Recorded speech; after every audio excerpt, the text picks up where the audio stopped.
Everyone. Welcome again to my another series episode chapter. Um, ano pa ba? Step joke. I'm just kidding. Anyways, this today's session must be full of both spark and intellectual matter among all of the above. Yes, because it's politics today. Ang masasabi ko lang sa ano nga ba yung iniisip ko kanina na napapansin ko sa paligid? Yung mga usapang corruption sa social media kamakala, trending sa Twitter, no? Ang masasabi ko sa mga officials na nagko-commit ng ganyang case, especially yung mga hindi pa nasususpend, no? Na dapat masuspend na para tahimik na si world and at the same time si worldly life. Hindi all the time tayo yung yung lalarga papunta sa dishonest effort, no? Hindi pwedeng all the time gano'n, hindi pwedeng all the time sisilip tayo kung wala nakatingin tapos magnanakaw tayo ng mga bagay-bagay. Tapos sa kabilang kwarto at the room B, malversation, no? Nice. Tapos sa room C naman, may times pupunta rin sa room C after sa room A and room B. Pupunta din sa room C, tas nakikipag-backstab pa nga sa mga innocent ones. Binabackstab nila yung innocent ones, yung pala sila pala yung totoong mali. Minsan, binabalik pa nila sa iba, no? Kung ibalik na lang yung pera sa mamamayan, no? Kung ibalik na lang yung pera sa mamamayan, binabalik yung pera sa pamahalaan which is sa sarili nilang offices, sa sariling lugar ng mga officials sa pamahalaan nila. Binabalik nila sa sarili nilang lugar, binabalik nila sa sarili nilang pamahalaan yung pera. Hindi sa bayan, hindi sa mamamayan, no? Hindi sa mga sangkatauhan ng bawat bayan, no? Ganyan na sila ngayon. And ang masasabi ko naman sa mga issue ngayon na meron daw mga easily irritable customers daw, yung McDo, ganyan.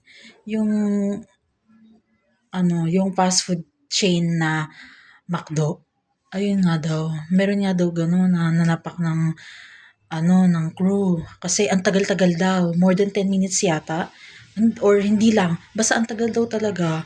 Ako nga, na-experience ko nga 15 minutes kami naghintay Pero around 9 yung order namin. 7 to 9 yung order namin. 15 minutes kami naghintay ng tita ko. Ang masasabi ko lang sa kanila, if you can't be patient, try to become more adaptable. Try to find your adaptability inside your four-angle condo building that you own. Try to find the adaptability in your inner side, in your innocence too. Kasi hindi maganda. Hindi maganda yung ganyan. And sa donation projects naman, no? Kasi yung mga ayuda, pamilya tayo sa ayuda. Nakaka spark ng puso din na every year may ganyan na tayo. Within consecutive years, ever since within consecutive years, andyan na siya, continuous na yung donation projects, especially every starting bare months every year. Kaya lang may mga nagrereklamo, tumumol na nga daw yung bentahan nila sa shops nila, nabawasan pa daw ng malaki yung money amount and yung grocery pack amount ng mga natatanggap nila, ganun daw. Nawala na daw yung bigas o di kaya yung sa ibang regions naman nawala na daw yung or sa ibang city naman nawala na daw yung grocery pack pero may bigas daw tsaka may ano, may 2,000 pa rin daw. Yung iba naman ay sa pera, pera nga yung maganda eh, pera nga yung pinakainaabangan namin eh. Pera yung nawala, wala ng 3,000, wala ng 1,000, wala ng 1,500, 2,000. Hindi naman niya kasalanan ng officials kasi ano,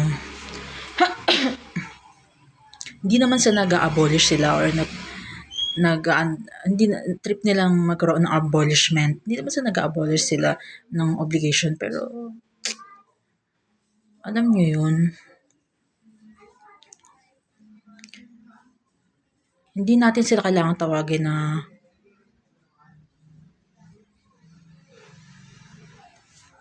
wait lang. Hindi natin sila kailangan tawagin na ano, hindi kaaya-aya na government, no? Ano, kasi iba-iba talaga tayo ng patakaran eh sa donation projects.